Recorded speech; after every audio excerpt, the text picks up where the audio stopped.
or make anyone else's life harder. But I ultimately do right by myself, by me, right? And in valuing myself, my time, my energy, and how I know I've been with my friends, how I know that what I've done for them, to the point where if they try and deny it, they literally can't even deny it because they'll just be projecting or deflecting. But again, that's besides the point. Friends taught me about false expectations. It taught me that not literally 90% of the people who say they're your friends do not deserve to be called your friend at all. At all. Before you consider yourself getting any friends, are you somebody you'd want to hang out with? And if that's the case,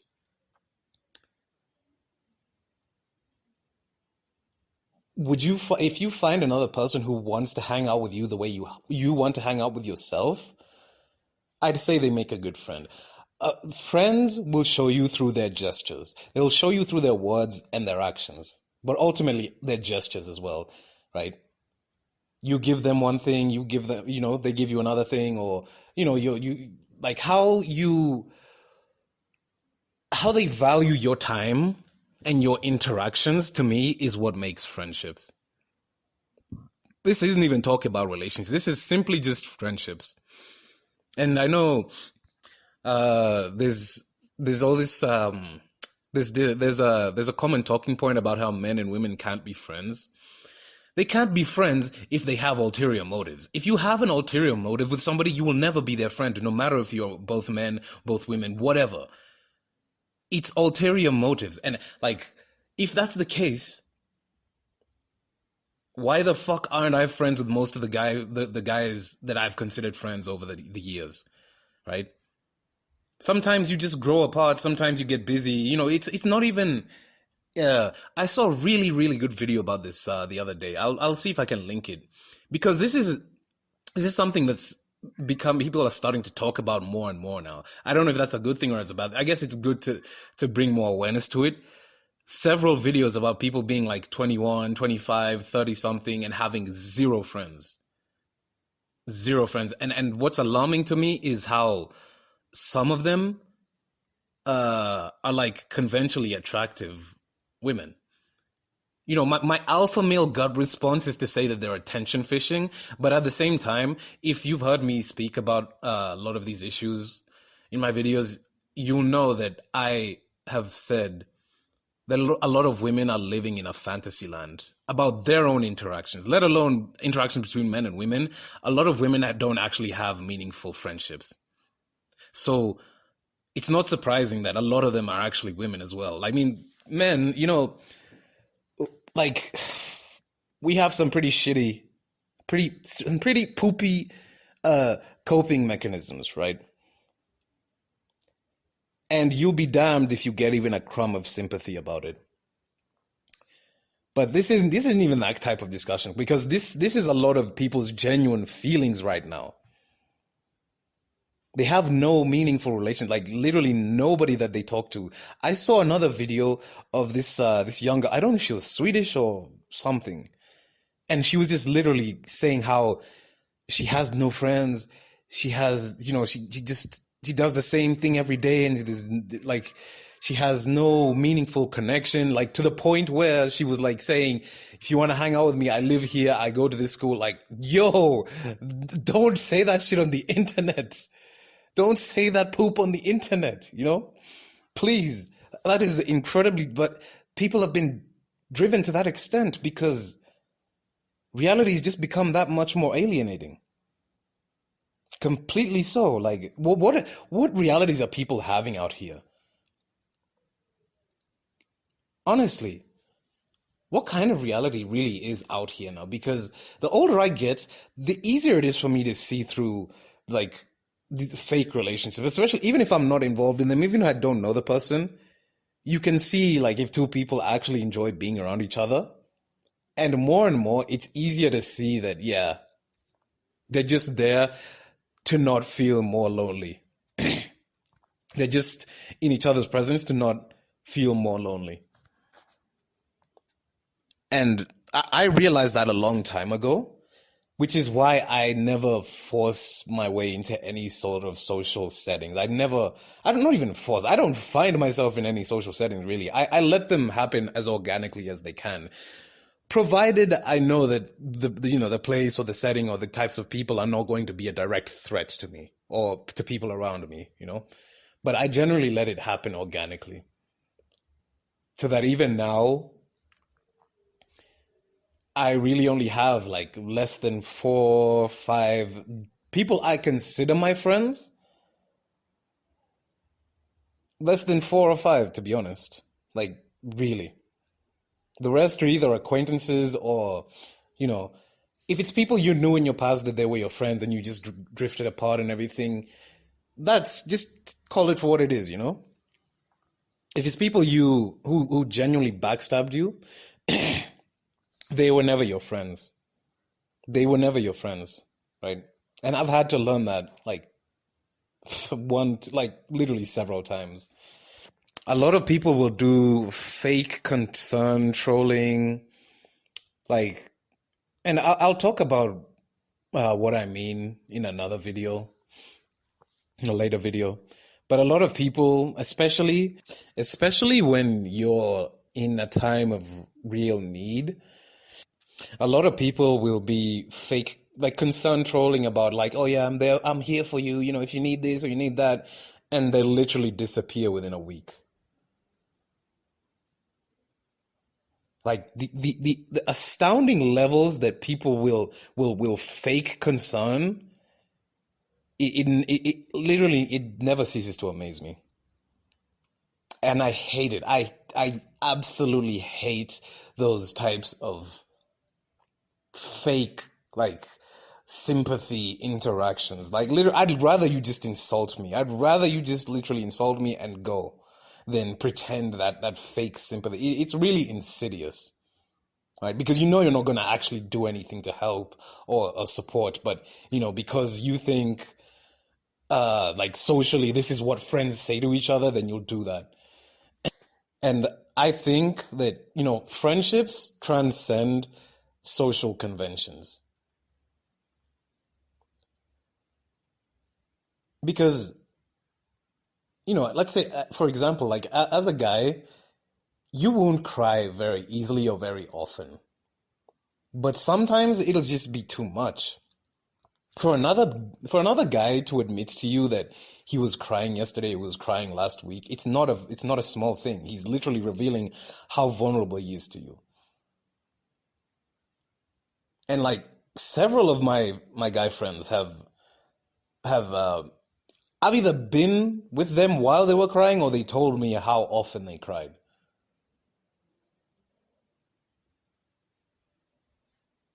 And that level of vulnerability is something that not many people deserve. I've cried in front of one of them, I think. Yeah, at least one of them. That level of vulnerability it's not something that's even up for fucking to be politicized or for some SJW crusade about toxic masculinity. Like, you don't owe anybody that except the people who have shown you that they can reciprocate that. Because like I said, I understand where this trust issues come from, because you will reveal something like that to somebody and they'll literally tell everybody about it. They'll just backstab you, and so ruthlessly. So fucking ruthlessly. It's not even like you never feel like opening up to the other people again. But at the same time, it just gets to you. The more you work on yourself, the more you work on how who you expend your energy with, you do eventually find, it doesn't have to be many people, and it really shouldn't. You do eventually find people who think like you, who talk like you. Or not even talk like you, but like they interact with life the same way you have, and they have the same kind of baggage, though not in the same way. And you have to let it happen organically, right? You can be like, in if you really are in a sense looking for that acceptance and companionship and everything, yes, I understand. But it's also you're also easily deceived in that state, and a lot of manipulative people take advantage of that. This isn't to tell you, right? This is like, I'm not somebody who makes relationships, uh, who makes friends very easily, because the kind of friends I have around me are people I genuinely care about. I don't do that very easily with people.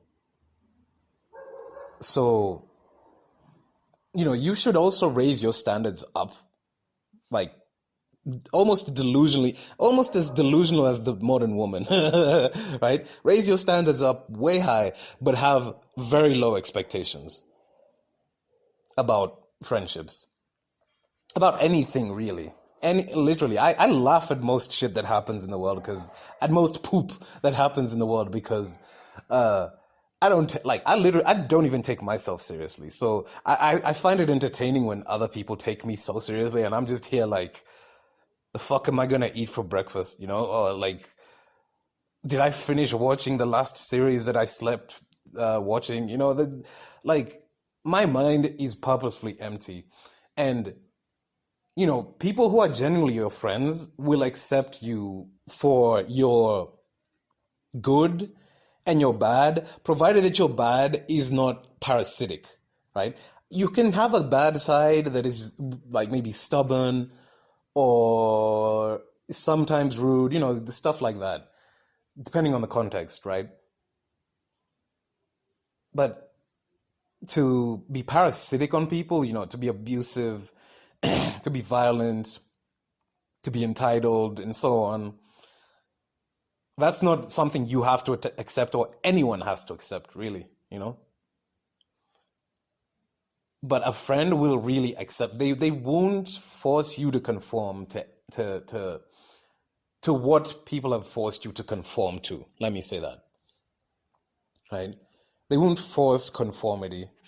Your interactions will happen as they happen. And, once you've had a few genuine friendships like that, it does fix your mind, and it fixes your perspective that, most people out here are not worth spending your time with or wasting your time with.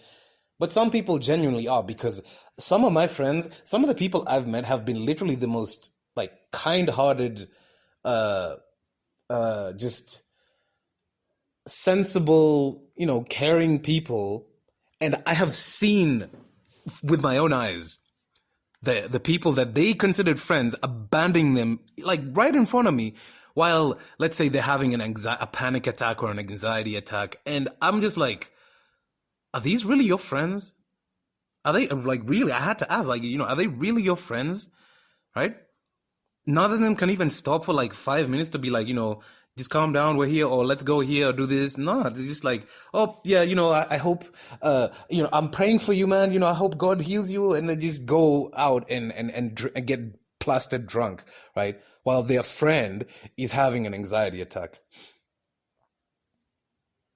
This world really, it really showed me that a lot of people make somebody earn that, right?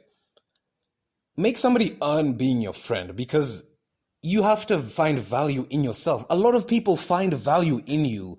They just treat you like crap so that you never understand the value in yourself.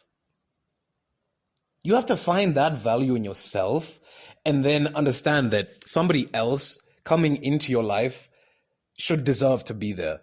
The same way, if you would want to enter somebody else's life, you would have to show them why, right? I'm just speaking from my perspective. You wait for them to show themselves, right? You be yourself, and if they're also themselves, right? That to me is friendship is not, there is no handbook for friendship, right? There's a handbook on what to do, what not to do, right? Leave alone the useless social conventions, right? But how to be a good friend to someone is something that you just have to learn along the way with them.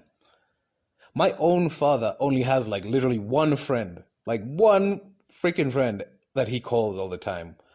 or they go see each other from time to time. And he's like he's literally old. He's in his 70s. He only has one friend. So, don't expect to grow old and have like seven of your boys there. Chances not, it's not going to happen. And you don't necessarily, if it does happen, that's brilliant. That's great, honestly. Like that really is great. But I would say ultimately focus on being a friend to yourself so that when other people consider themselves your friend, you have a measuring stick. They can measure up. They can really be classified as a true friend, right? Hope that makes sense. I might split this video up into two sections because it's really long. I don't really like talking past 20 minutes because it probably gets boring.